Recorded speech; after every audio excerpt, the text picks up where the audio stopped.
All right, now joining us in the broadcast, we've got Ms. Alina Trijub, who is a Secretary General and also an independent Defence and Anti-Corruption Committee. Ms. Trijub, thank you very much indeed for joining us here on this broadcast and beyond.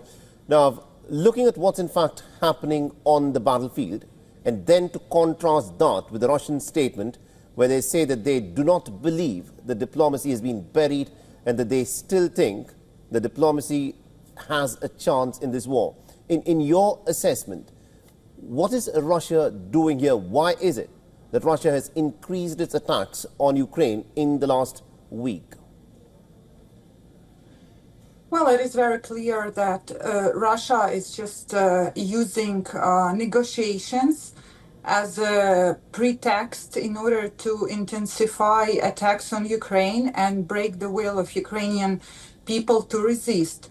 Russia used this because President Trump started delaying defensive weapons to Ukraine. President Trump started questioning whether America will help Ukraine after Biden aid package runs out, whether he will even sell Patriot missiles to Ukraine. All that Russia saw as a moment of weakness. And Russia decided that this is a good time to hammer Ukraine with all those missiles and drones. And they also thought that this is a good time to have summer offensive on the front line. However, that offensive didn't work out for them. They only take around 15 square kilometers per day. And at this pace, Russia will invade Ukraine in around 90 years from now. So that's why they now use these terror tactics, and it's obviously that Russia is not ready for peace because they themselves said, we will have peace only when we eliminate the root cause of this war. And the root cause of this war is existence of Ukraine. Right. Now, you're joining us from Kyiv. So give us a sense of how Ukraine, in fact, looks at what the Americans have done under Donald Trump. Trump has used some pretty strong language against the Russian tactics in the recent past.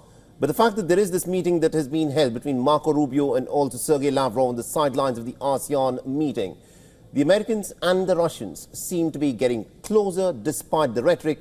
But on the battlefield, though, the United States, even though it is supporting Ukraine, diplomatically, Russia and the United States seem to be getting closer.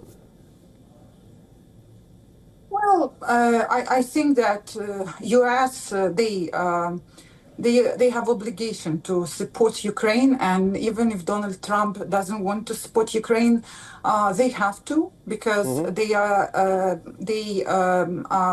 guarantor of our security when we give up nuclear weapon. Also, for them, it will be very bad to let Russia win in Ukraine. So I don't think that they will switch sides the way it can seem right now that they may switch side. It's just impossible to switch side because what Russia is doing, it's against transatlantic community, it's against Europe, and Europe is ally of America.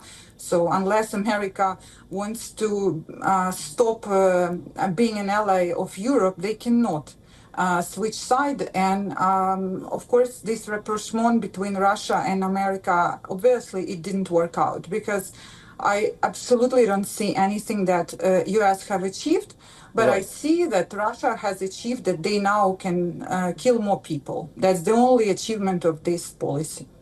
All right, we'll have to leave it there. Thank you very much indeed, Ms. Alina Trijub, for joining us with that perspective there. Thanks.